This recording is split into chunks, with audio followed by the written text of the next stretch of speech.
Well, we can discuss this now with Middle East commentator Doyle joining us from London. Good to speak to you as always, Chris.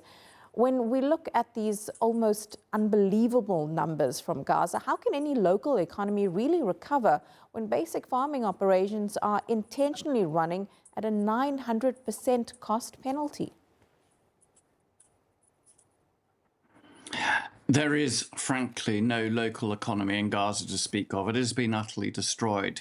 As you have been reporting, it's not just the cropland, 85% of which has been rendered inaccessible or useless, destroyed in this conflict, but it's the general overall economic situation. Even if you were able to plant and harvest crops, you have no market. There is no money within Gaza to buy it.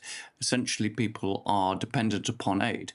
In order to get this going again, you are going to require a huge reconstruction of the Strip. That means getting rid of all the rubble, all the hazardous materials that have been left by the war, and ensuring that there is proper access to that farmland. Now, Israel is busy expanding the area that it controls, and Prime Minister Netanyahu has said that they are now aiming to get to 70% of the Gaza Strip.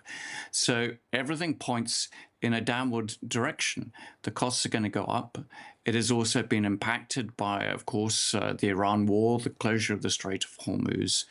So frankly, a sector of the economy, the agricultural sector, the fishing sector, that used to account for about 10% of Gaza's economy and employing almost 500,000 people, is almost shut down.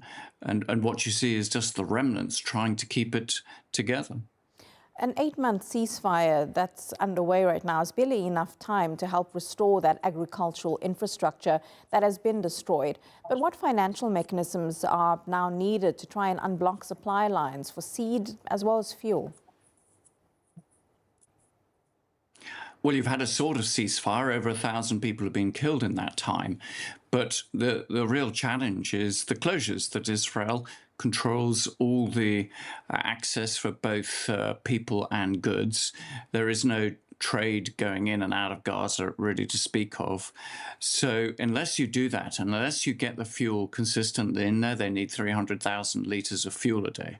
Unless you get the fertilizers, the machinery, as well as the access to the lands inside, then nothing is really going to start in the agricultural economy. Even in the fishing sector, you've seen a lot of attacks on boats, but they too will require a lifting of Israeli restrictions to be able to fish at sea. They will need that fuel, of course. So everything. You're talking about the rebuilding of greenhouses, the rebuilding of the water infrastructure that has been so destroyed.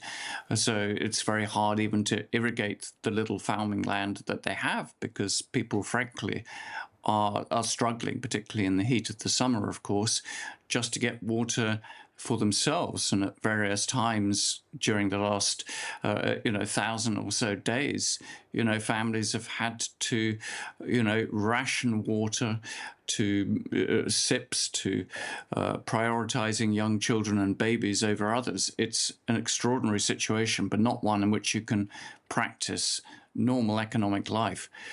I think ultimately it will require a long time of dependency on the outside world and UN agencies, if those agencies are allowed to operate freely and without Israeli restriction. So many factors against Palestinians in Gaza right now. Chris Doyle speaking to us there from London. Thank you as always, Chris. Thank you.